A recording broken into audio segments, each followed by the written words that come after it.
Welcome students, how are you all.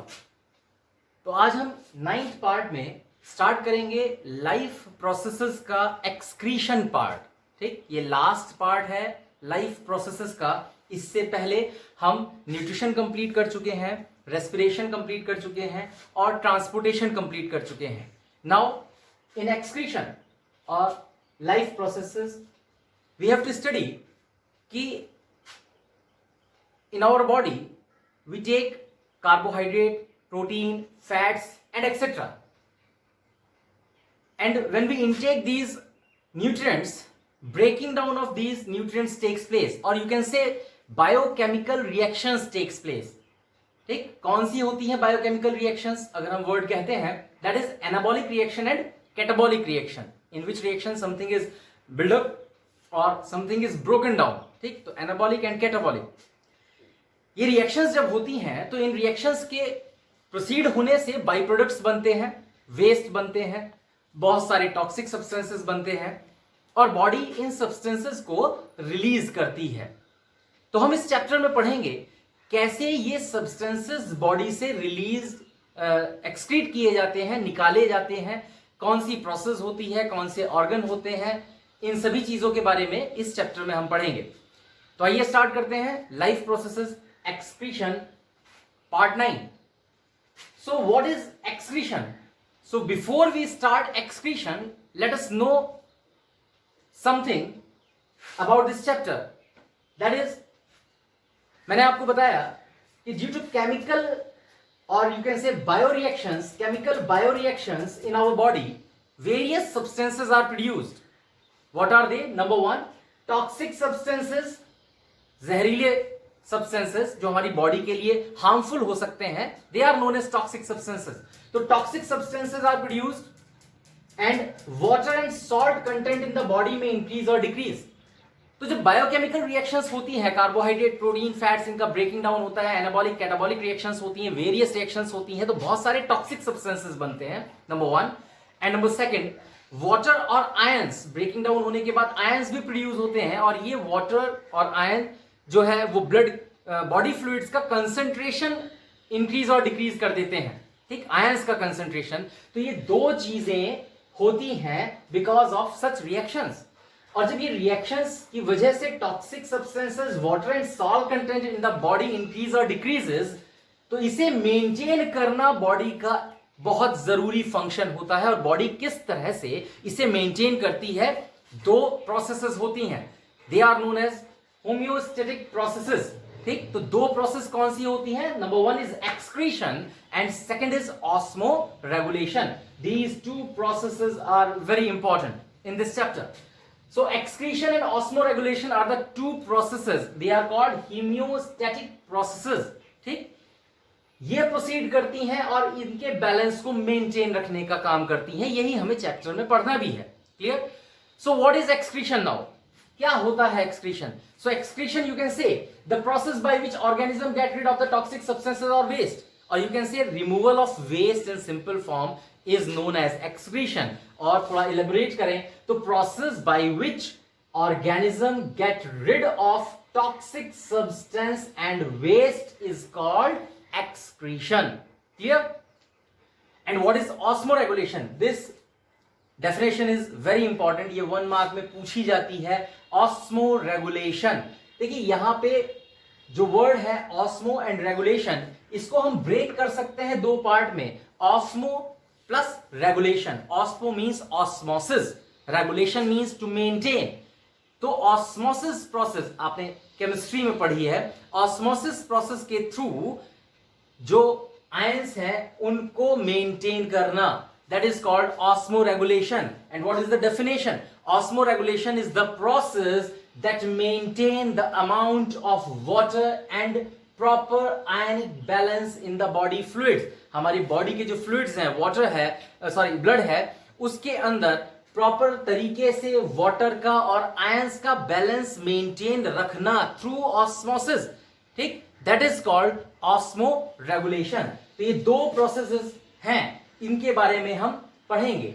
Now यही हम समझ लेते हैं इंपॉर्टेंस ऑफ एक्सक्रीशन। क्लियर? जो हमारी बॉडी में एक्सक्रीशन होता है उसकी इंपॉर्टेंस क्या होती है, तो हम कह सकते हैं, क्योंकि हमने क्लियरली यहां कहा organism get rid of toxic substances, toxic and waste material से छुटकारा पाना, get rid of, that is called excretion.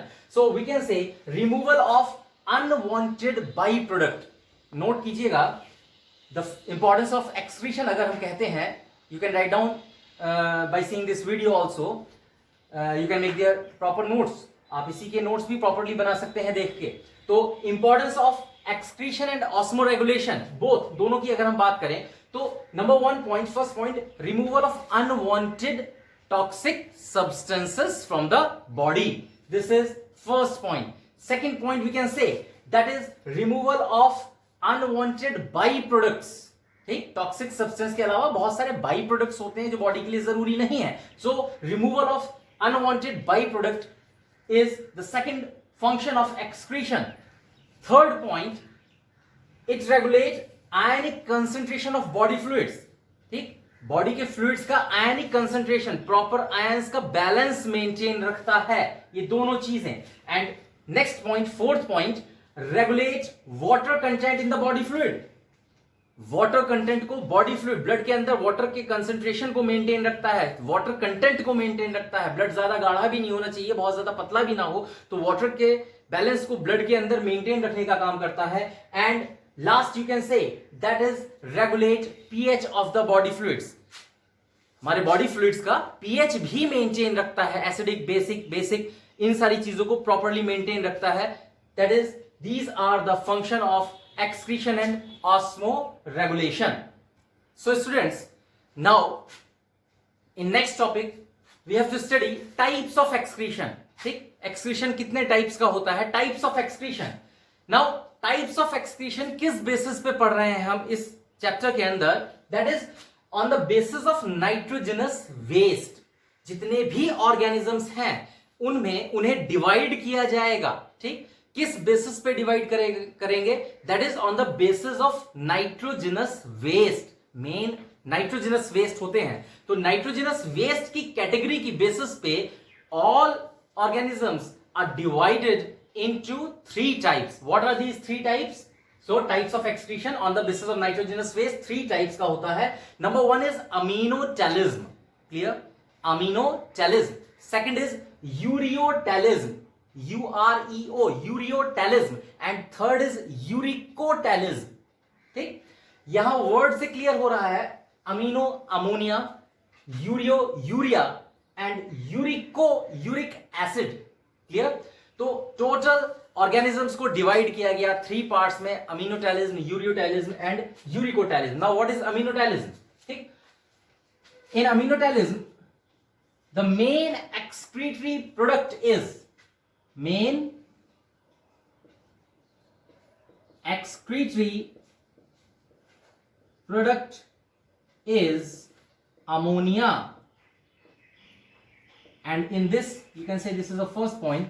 And in this point, the main excretory product is urea.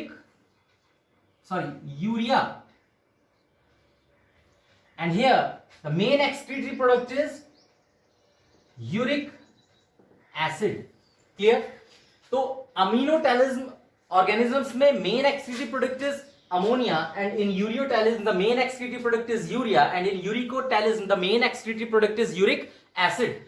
Now ammonia, toxicity की बात करते हैं. ठीक है, ये प्रोडक्ट्स बनते हैं इन ऑर्गेनिजम्स में, क्योंकि अमोनिया बनता है, तो हमने कहा वो ऑर्गेनिजम्स जिनमें अमोनिया मेन एक्सक्रीटरी प्रोडक्ट होता है, that is called ammonotelic organism. And the process और group of organism is called ammonotelism. Organism को कहते हैं अमीनोटेलिक ऑर्गेनिज्म. सिंपली यहां पर ureotelism. And the organisms which produce main excretory product urea is called ureotelism. And uricotelism means the organism which produces main excretory product is uric acid, that is called uricotelism. Clear, तो यहां main excretory product तो ये हुए. Toxicity की बात करें तो toxicity में toxicity. Now ammonia is highly toxic. This is highly toxic. Urea is, you can say, less toxic, and uric acid is least toxic. Clear? तो अमोनिया बहुत टॉक्सिक होता है, जहरीला बहुत होता है, ठीक, बनेगा लेकिन बहुत जहरीला होता है। इसके कंपैरेटिवली यूरिया थोड़ा कम जहरीला होता है एंड यूरिक एसिड इससे भी ज्यादा कम जहरीला होता है, ठीक। तो बनते हैं हमारी बॉडी में। अब क्लियरली जब ये बनेंगे तो फिर सीधी बात है, जो ज्यादा टॉक्सिक है उसको बनते के साथ ही बाहर निकाल देना है, क्योंकि ऐसे सब्सटेंस जो बहुत ज्यादा टॉक्सिक है उसे हम अपनी बॉडी में लॉन्ग टाइम के लिए एक्यूमुलेट करके नहीं रख सकते। क्लियर? रखेंगे तो हमारे सेल्स जो है उनके ऊपर ड्रॉबैक दिखाई देगा, उनकी फंक्शनिंग कम हो जाएगी और धीरे धीरे हमारी बॉडी जो है उसके ऊपर इसका इफेक्ट दिखाई देगा, पर्सन में डाइज।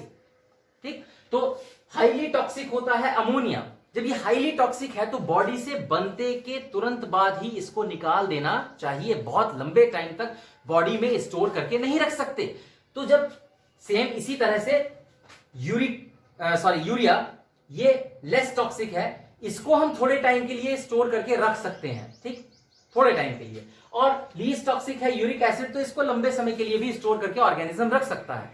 अब ये तीनों चीजें, this one and this one means ammonia, urea, uric acid are soluble in water, they are soluble in water।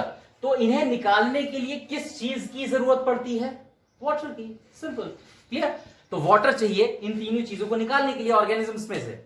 अब क्योंकि यहां एग्जांपल्स की अगर हम बात करें कि अमीनोटैलिक ऑर्गेनिजम्स के एग्जांपल्स क्या हो सकते हैं, यहां पर एग्जांपल्स क्या हो सकते हैं, यहां पर एग्जांपल क्या हो सकता है, तो एग्जांपल्स डिस्कस करते समय हम कहते हैं अमीनोटैलिक ऑर्गेनिजम्स जो होते हैं, इन ऑर्गेनिजम्स के अंदर हाईली टॉक्सिक अमोनिया है, वाटर चाहिए निकालने के लिए। तो सीधी बात है, वाटर आपको बहुत लार्ज अमाउंट में चाहिए। बनेगा, निकाल देना है, थोड़ी देर में बना फिर निकाल देना है, थोड़ी देर में बना फिर निकाल देना है। तो इतना सारा पानी आप कहां से लाएंगे ऑर्गेनिज्म के लिए, ठीक। तो एग्जाम्पल में हम कहते हैं what are the example of ammonotelism और अमीनोटैलिक ऑर्गेनिज्म, दैट इज पानी में ही रहने वाले ऑर्गेनिजम्स। इतना पानी वहीं मिल सकता है। Aquatic organisms, clear, they are aquatic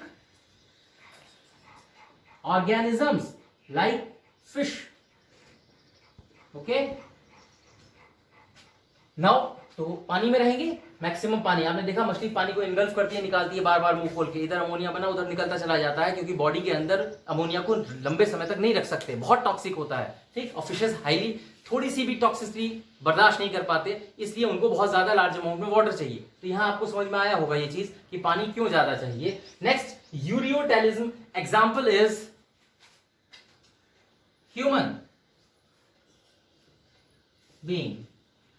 हम यूरियोटैलिक ऑर्गेनिज्म में गिने जाते हैं। मेन एक्सक्रीटरी प्रोडक्ट यूरिया है। देखिए हमने कहा मेन एक्सक्रीटरी प्रोडक्ट, इसके साथ और भी बनते हैं, लेकिन जो लार्ज अमाउंट में बनता है हम उसकी बात कर रहे हैं, उसकी बेसिस पे डिवाइड किया है हमने। हमारे अंदर अमोनिया भी बनता है, बहुत कम अमाउंट में बनता है, लेकिन उसको थोड़े लंबे समय के लिए स्टोर कर सकते हैं, अमाउंट बहुत ही कम होता है, उसको हम बर्दाश्त कर सकते हैं। लेकिन हमारे अंदर मेन एक्सक्रीटरी प्रोडक्ट क्या है, that is urea.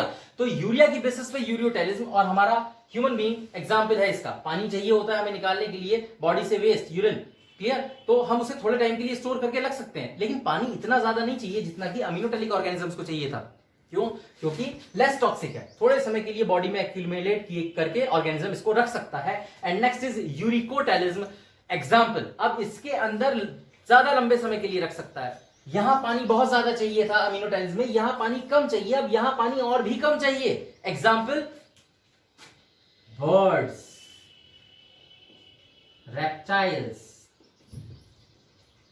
Main birds, इनका एक्सक्रीटा आपने देखा होगा, उसके अंदर वाटर कंटेंट बहुत कम होता है, व्हाइट और ग्रीनिश पार्ट होता है। White part is the uric acid and greenish part is the faeces, clear. तो ये तीन कैटेगरीज में हम डिवाइड करते हैं सभी ऑर्गेनिज्म को, ammonotelism, ureotelism and uricotelism. So students, now excretory organs in some organisms, ये आपको 1 मार्क के लिए याद रखना है। कुछ ऑर्गेनिजम्स हैं जिनके अंदर एक्सक्रीटरी ऑर्गन कौन कौन से होते हैं। Number 1 is prawn. प्रॉन के अंदर जो excretory main excretory organ is that is green glands. Insects, Malpighian tubules कहा जाता है। Next, earthworm, nephridia, tapeworm, flame cells, amoeba, contractile vacuole, and in human being और humans the main excretory organ is kidney, और हमें ये ही पढ़ना है ह्यूमन एक्सक्रीटरी सिस्टम। तो these are some excretory organs in organisms।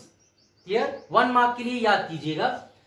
अब हमें पढ़ना है excretory system in human being. तो उसे पढ़ने के लिए let's study the structure. First of all study the structure of human excretory system.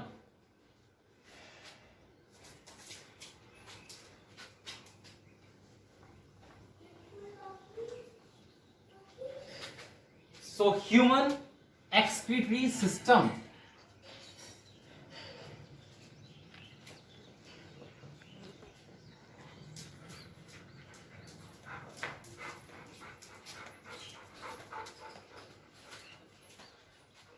Human excretory system में जो मेन ऑर्गन होता है that is kidney.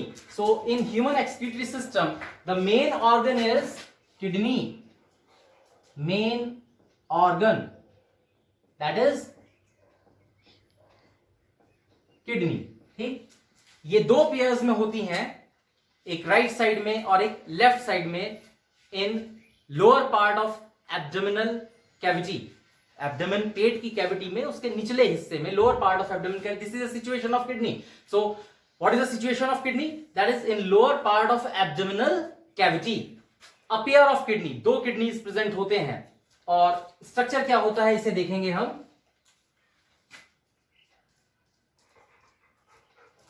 Kidney is a bean shaped structure. Clear? Bean shaped structure, राजमे जैसे आकार की होती है।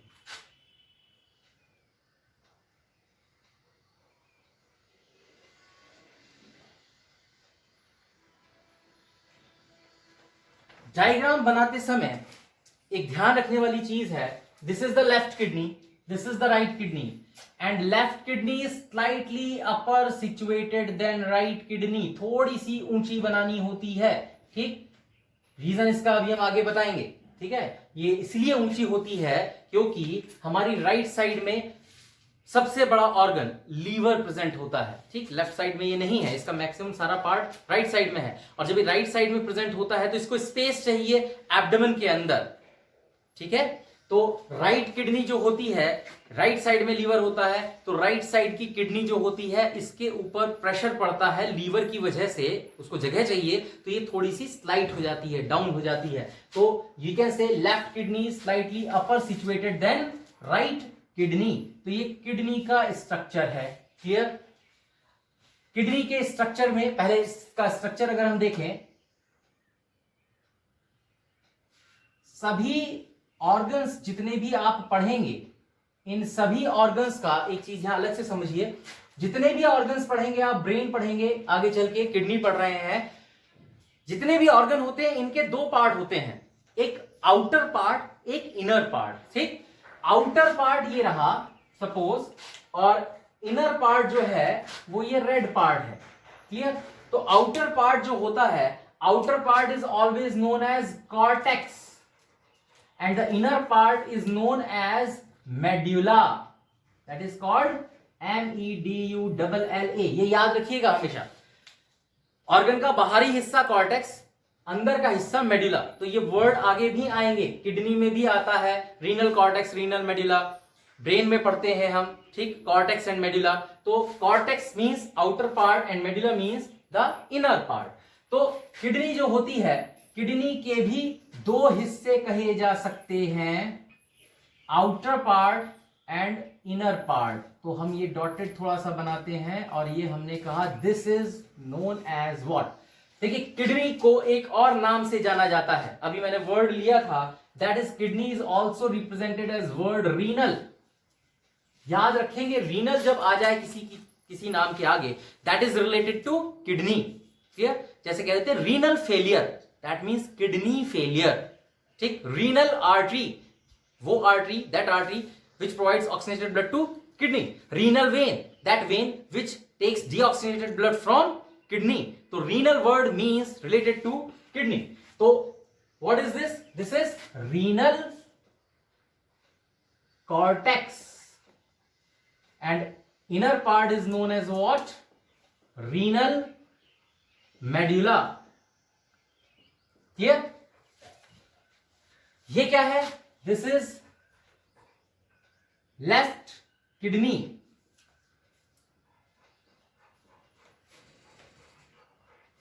And this is right kidney.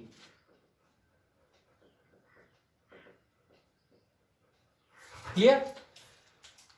Kidney का स्ट्रक्चर जो ये हमने बनाया यहां पर, अब इसके अंदर क्या होता है? किडनी के अंदर ट्रायंगुलर स्ट्रक्चर्स प्रेजेंट होते हैं.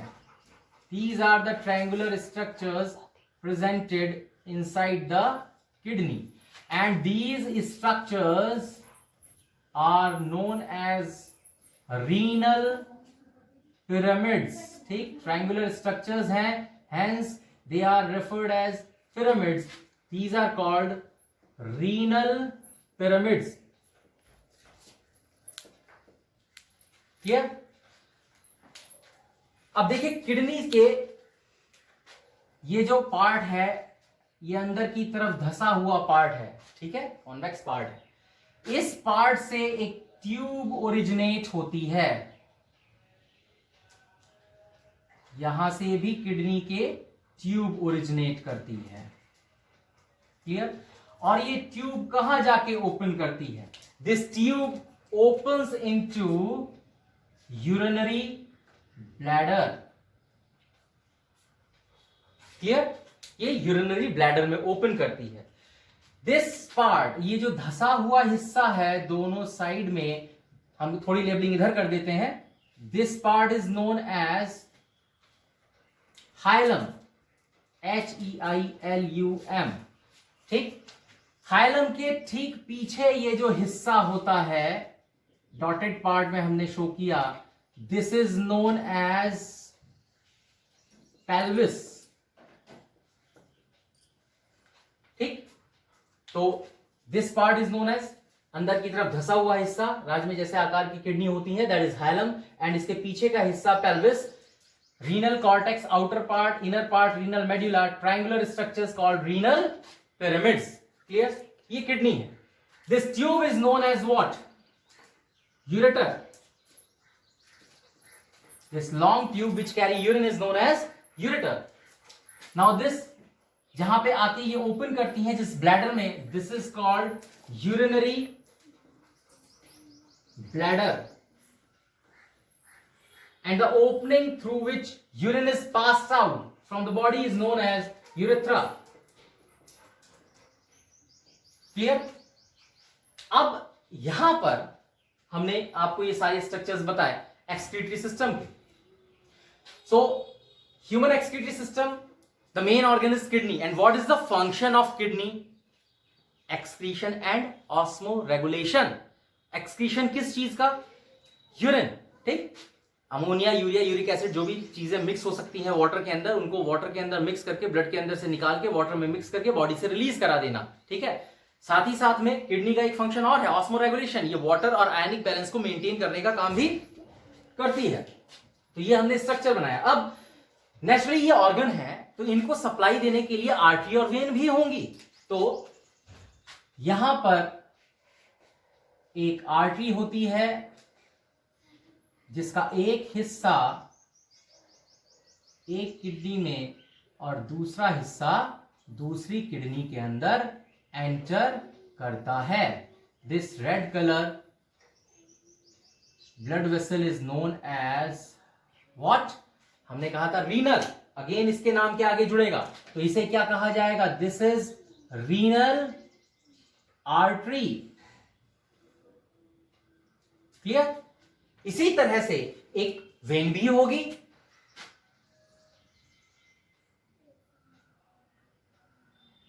जो एक हिस्सा इस आर्टरी वेन का इसमें जाएगा और एक हिस्सा इसमें जाता है. So this is what? Blue colour, that is renal vein which carry deoxygenated blood from kidney. This is renal vein.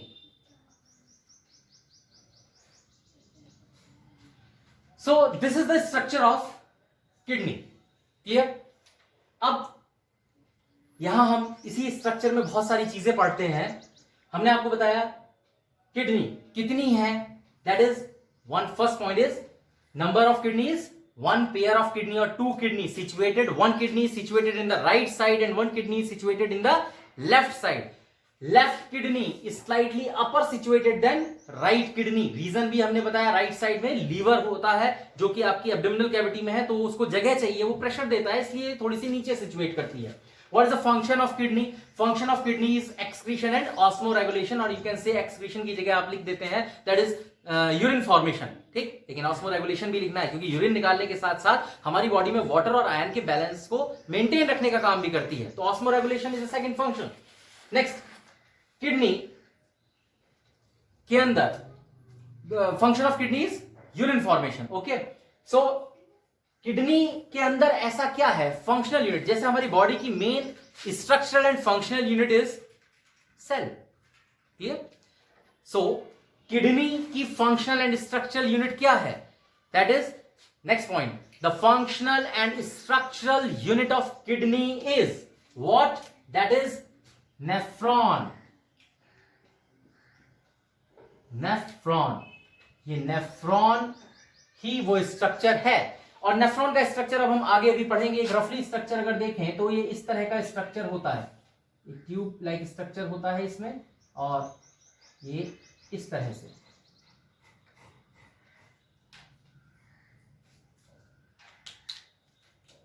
और यही ट्यूब आगे निकल के इसके ऊपर कॉइल होके चली जाए। This is the structure of nephron, one nephron, ठीक। And there are near about 1.2 million nephrons in each kidney, clear. और ये किडनी में कहां पे होते हैं, दिमाग में आता है कि किडनी में किस जगह प्रेजेंट होते हैं, तो हम कह सकते हैं किडनी में ये कहां लगे होते हैं, जो रीनल पिरामिड्स हमने आपको बताए, ठीक।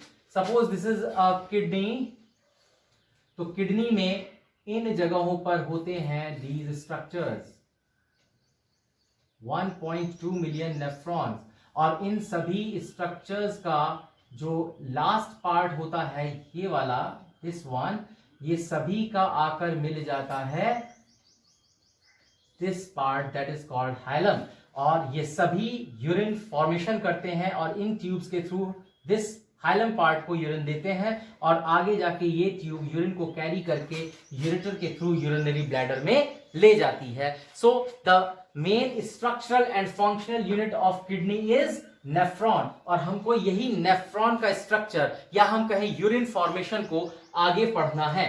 तो ये लेबलिंग्स याद कीजिएगा, ह्यूमन एक्सक्रीटरी सिस्टम का डायग्रामेटिक रिप्रेजेंटेशन आपको समझ में आना चाहिए, हैंड टू हैंड इसको याद करेंगे। और अब हम पढ़ते हैं नेफ्रॉन, फंक्शन ऑफ नेफ्रॉन, और you can say urine formation in kidney.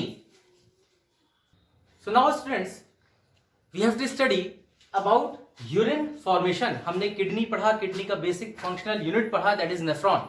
अब नेफ्रॉन क्या काम करता है, किडनी बनाती है यूरिन, तो नेफ्रॉन क्या बनाएगा, यूरिन बनाएगा।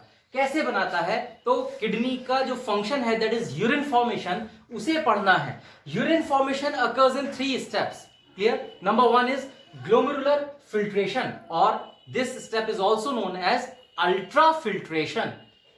Second is tubular reabsorption, and third is tubular secretion.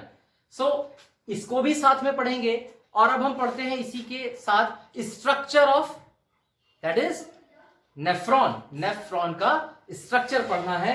Nephron का स्ट्रक्चर कैसा होता है, देखिएगा, एक कप लाइक स्ट्रक्चर होता है लाइक दिस, और ये कप लाइक स्ट्रक्चर फिर इस तरह से जाता है,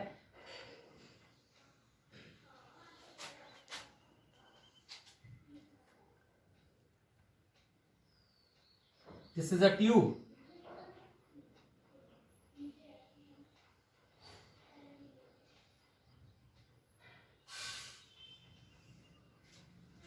ठीक। बुक्स के अंदर डायग्रामेटिक रिप्रेजेंटेशन में और इसमें थोड़ा सा आपको डिफरेंस दिखाई दे रहा है। हमने सिर्फ आपकी आसानी के लिए, वैसे बुक्स के अंदर कैसे दे रखा होगा, ये ट्यूब ये कॉइल्ड फॉर्म में है इस तरह से, ये इस तरह से चली जाती है। ये हम बुक का स्ट्रक्चर बता रहे हैं आपको, जिससे कि आप उसे और इसमें कंफ्यूज ना हो। और ये कॉइल्ड है, इसके ऊपर एक और स्ट्रक्चर जाता है, किस तरह से, यहां से एक आर्टरी जाती है और ये इस तरह से, और इसी आर्टरी को इसके ऊपर से फिर से कॉइल बहुत ज्यादा कर कर निकाल दिया जाता है। अब यहां पर अगर हम इस तरह से पढ़ाएं तो बहुत कंफ्यूजिंग हो जाता है। हमने केवल इसको आसान करने के लिए इस ट्यूब को खींच के सीधा कर दिया है, और ये ब्लू कलर की जो थी इसको यहां से काट के हटा दिया, इसके ऊपर उलझाया नहीं है और यहीं तक लेकर छोड़ दिया है। क्लियर? ठीक है, हमने केवल इसको सीधा कर दिया जिससे आप इसे आसानी से समझ सकें। तो दिस इज द स्ट्रक्चर। अब ये कप लाइक स्ट्रक्चर, ये कप लाइक स्ट्रक्चर जो है, इसके अंदर जो जा रही होती है वो क्या जाती है, एक आर्टरी इसके अंदर से कॉइल्ड होती हुई दूसरी तरफ से निकल जाती है, लाइक दिस।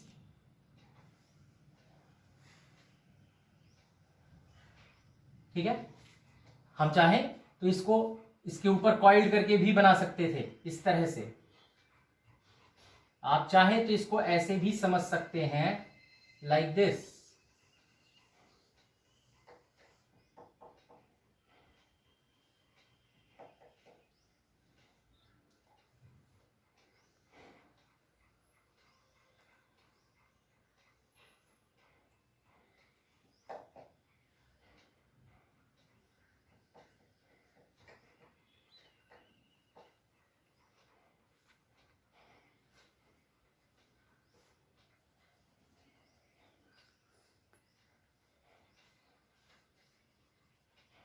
ये हम इसको डार्क कर रहे हैं जिससे आपको क्लियरली दिख सके।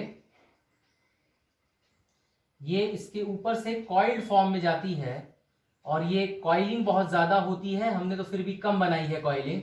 बुक्स में आपको कॉइलिंग बहुत ज्यादा भी दिखाई दे सकती है। क्लियर? ये कुछ इस तरह का स्ट्रक्चर होता है। अब इसकी लेबलिंग देखते हैं।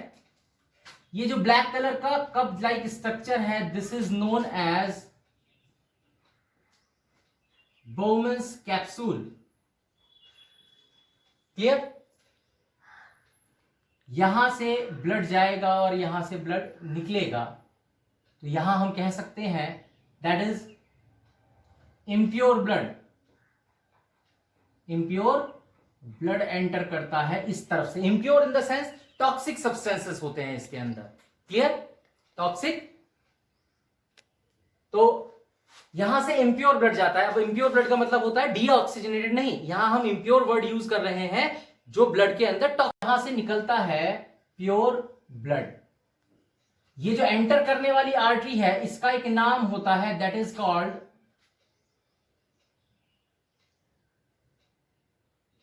इफ्रंट artery. EFF ERENT, efferent artery, और इसे कहते हैं एफ्रंट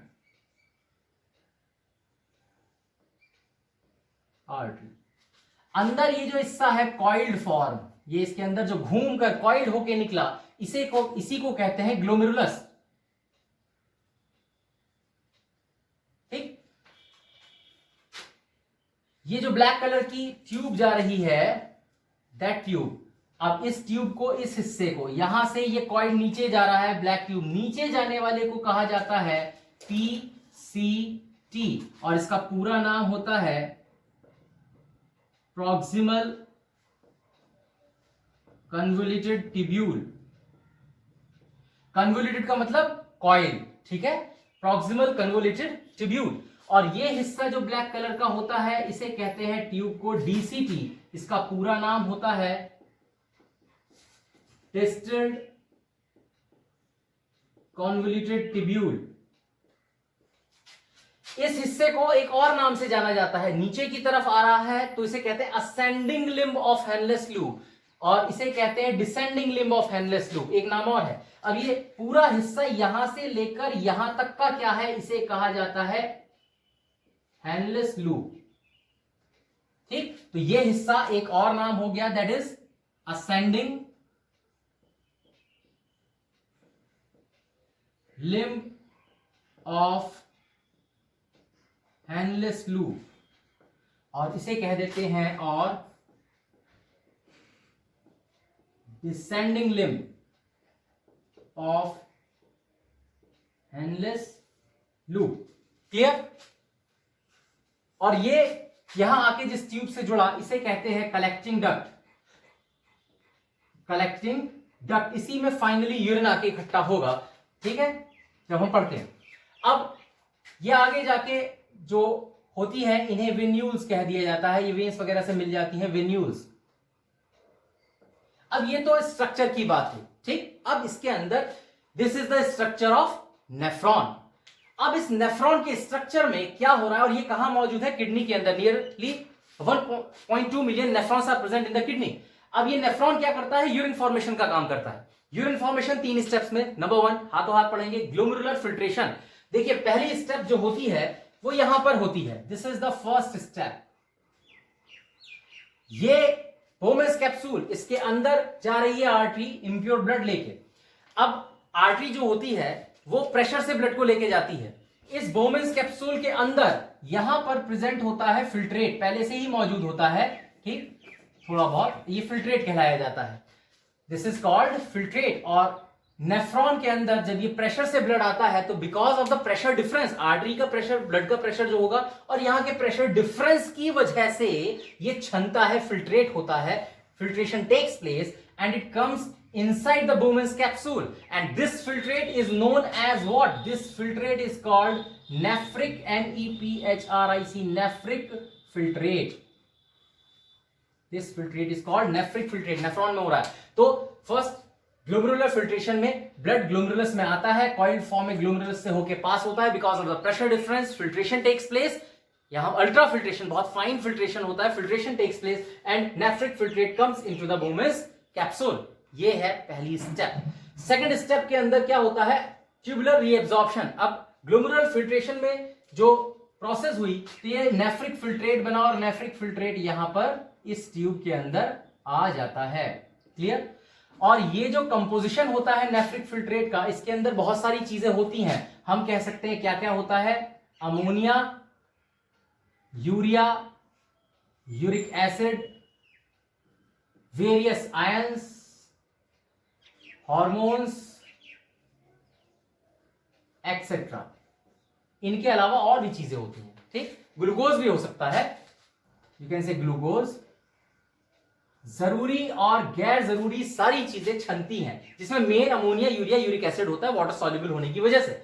ये जो फिल्ट्रेट यहां आया, यहां 3 वर्ड याद रखने हैं आपको: आइसोटोनिक, हाइपरटोनिक, हाइपोटोनिक। ये आपने लोअर क्लासेस में पढ़ा होगा। What is hypertonic? हाइपरटोनिक का मतलब होता है वो सॉल्यूशंस, हाइपरटोनिक सॉल्यूशन आर दो solution in which water content is more than the solute content.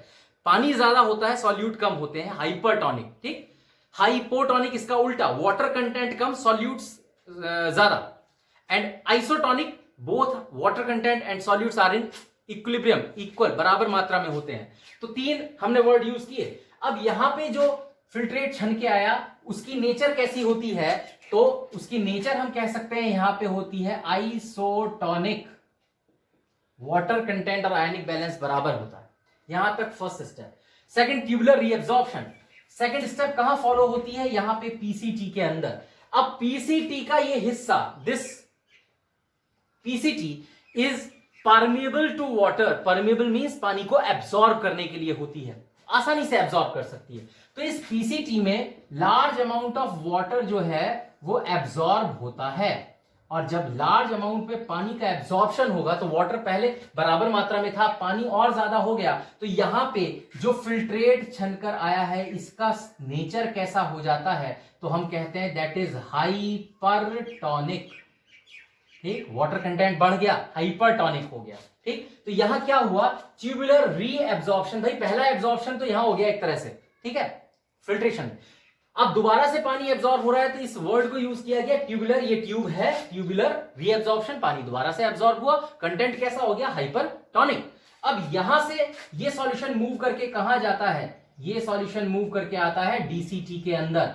और डीसीटी में जब ये पहुंचता है तो डीसीटी के अंदर क्या होता है? यहां पर बॉडी जरूरी चीजें वापस ले लेती है, जरूरी चीजें, क्योंकि बॉडी कहती है सब अमोनिया, यूरिया, यूरिक एसिड निकालना ठीक है, टॉक्सिक सब्सटेंस है, लेकिन इसके साथ तो ग्लूकोज भी आ गया, इसके साथ तो अदर सब्सटेंसेस भी आ गए, आयंस भी आ गए, ठीक है, वो आयंस जो ज्यादा जरूरी नहीं है, एक्सेस में है, वो निकाल दीजिए, लेकिन जरूरी चीजें भी आ गई, ये मुझे वापस कर दीजिए। तो जब वापस कर दीजिए तो यहां पे क्या होता है, ये ट्यूब है, तीसरी step, third step tubular secretion, ये ट्यूब सिक्रीट करती है वाटर, क्योंकि जो भी चीजें जाएंगी पानी में घुलकर ही तो दी जाएंगी बॉडी को, तो वाटर कंटेंट होगा, वाटर के अलावा साथ में क्या होगा, ग्लूकोज जो बॉडी के लिए जरूरी है, वेरियस आयंस, कैल्शियम आयंस हो सकते हैं, पोटेशियम के आयंस हो सकते हैं, एंड सो ऑन, ये चीजें बॉडी को वापस दे दी जाती हैं। तो यहां से पानी निकलेगा और थोड़ा बहुत सॉल्यूट भी निकलेगा, तो अंदर जो रह जाएगा वो क्या रह जाएगा, पानी, क्योंकि ज्यादा मात्रा में निकल गया, अमाउंट में निकल गया, तो वाटर कंटेंट इसके अंदर कम है, सॉल्यूट कंटेंट यानी कि अमोनिया, यूरिया, यूरिक एसिड रह गए हैं, वो ज्यादा कंटेंट है। तो यहां पे कैसा फॉर्मेशन होगा फिल्ट्रेट का, तो हम कह सकते हैं this is hypotonic. Hypo means water content come, solute ज्यादा। जब ये ऊपर जाता है इस फेज में, तो यहां थोड़ा बहुत वाटर एब्जॉर्ब करके वापस इसे आइसोटोनिक बना दिया जाता है, और फाइनली ये कलेक्टिंग डक्ट में जो फिल्ट्रेट पहुंचता है, अब इसे फिल्ट्रेट ना कह के URINE यूरिन कहते हैं। तो ये 3 स्टेप्स हमने पढ़ी यूरिन फॉर्मेशन की, glomerular filtration, tubular reabsorption and tubular secretion. This is the structure of nephron and steps of urine formation, 3 steps: glomerular filtration, tubular reabsorption and tubular secretion. So students, now this is the last topic of this chapter, that is renal failure और kidney failure। देखिए kidney failure तो word use कर सकते हैं, renal failure या ये dialysis भी कहलाया जाता है, तीनों topics के लिए है। What is renal failure और kidney failure?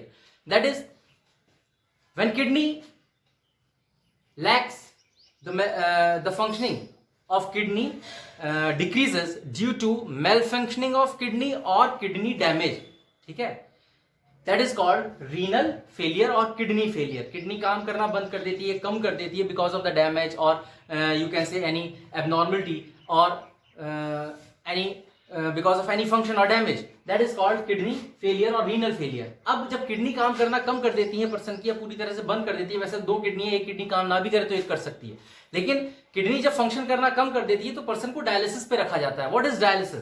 डायलिसिस में होता क्या है, हमारी बॉडी के अंदर जो ब्लड में वेस्ट है वो किडनी तो प्यूरिफाई नहीं कर पा रही, यूरिन फॉर्मेशन नहीं हो पा रहा, तो टॉक्सिक सब्सटेंस बॉडी के अंदर ही है। कितने समय तक रह सकते हैं, तो एक समय आएगा जब पर्सन की डेथ हो जाती है, ठीक है, because of this kidney failure.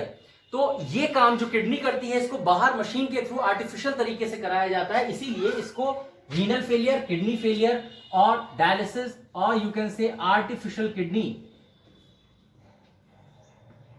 Artificial kidney के नाम से टॉपिक भी पढ़ा जाता है। अब डायलिसिस क्या होता है, देखिए डायलिसिस के लिए एक चेंबर होता है, ठीक, जिस टैंक में, जिस मशीन में, चेंबर में ये प्रोसेस कराई जाती है, that is called dialysis chamber और डायलिसिस टैंक। अब इस चेंबर के अंदर एक तरफ से ओपनिंग होती है, प्योर सॉल्यूशन डाला जाता है, और एक तरफ से इम्प्योर सॉल्यूशन निकलता रहता है। तो जहां से प्योर सॉल्यूशन डाला, प्योर सॉल्यूशन का मतलब होता है that is dialysing solution, dialysis कराने के लिए जिस सॉल्यूशन को यूज करते हैं that is called dialysis solution. तो प्योर सॉल्यूशन एक तरफ से डालते हैं टैंक के अंदर और गंदा दूसरी तरफ से निकलता जाता है, ठीक है। तो ये 2 ओपनिंग्स हो गई टैंक की। टैंक के अंदर एक ट्यूब कॉइल्ड वे में पास हो रही होती है, ये जो ब्लू कलर की हमने दिखाई, this tube is made up of cellulose, ठीक, it is made up of cellulose, that is cellulose membrane is a impermeable membrane, that is sorry semi permeable membrane। semi permeable का मतलब चुनी हुई चीजों को जाने देती है, बाकी चीजें रोक लेगी। तो अमोनिया के, यूरिया के, यूरिक एसिड के एक्सेस ऑफ आयंस, छोटे आयंस एक पर्टिकुलर साइज के, वो इसमें से निकल सकते हैं, बड़े बड़े आयंस, प्रोटीन्स वगैरह वो नहीं निकल सकते, ठीक है। तो ऐसा मेम्ब्रेन होता है, that is called cellulose membrane. अब करते क्या है, पर्सन के हाथ से डायलिसिस करने के लिए पर्सन के हैंड से ब्लड को निकाला जाता है, लेकिन जब ब्लड बाहर निकाला जाएगा तो कोगुलेशन प्रोसेस होने के चांसेस होते हैं, इसलिए ब्लड के अंदर एक और सब्सटेंस ऐड करते हैं, याद रखिएगा word, this is called heparin, HEPARIN, and this heparin is an anticoagulant. बहुत इंपॉर्टेंट वर्ड है हिपैरिन, एंटीकोएगुलेंट, ये खून को जमने नहीं देता। तो जब ब्लड बाहर निकाला जाता है इसमें हिपैरिन भी ऐड किया जाता है जिससे ब्लड जम ना जाए, और मशीन के अंदर से इसको सेल्यूलोज ट्यूब्स के थ्रू पास किया जाता है। जब ये पास होता है तो यहां से जो भी टॉक्सिक सब्सटेंसेस हैं सेल्यूलोज मेम्ब्रेन के बाहर आने लगते हैं, डायलिसिस सॉल्यूशन के अंदर मिलना शुरू हो जाते हैं और ये इम्प्योर डायलिसिस सॉल्यूशन एक तरफ से निकालते हैं, एक तरफ से प्योर भरते रहते हैं। स्लोली स्लोली जब ये ब्लड मूव आउट करता है इसके अंदर तो ये ब्लड पूरी तरह से प्यूरिफाई हो जाता है और लास्ट में प्योर ब्लड बाहर जो निकलता है वो लेग्स के थ्रू पर्सन को चढ़ा दिया जाता है। This complete process is called dialysis.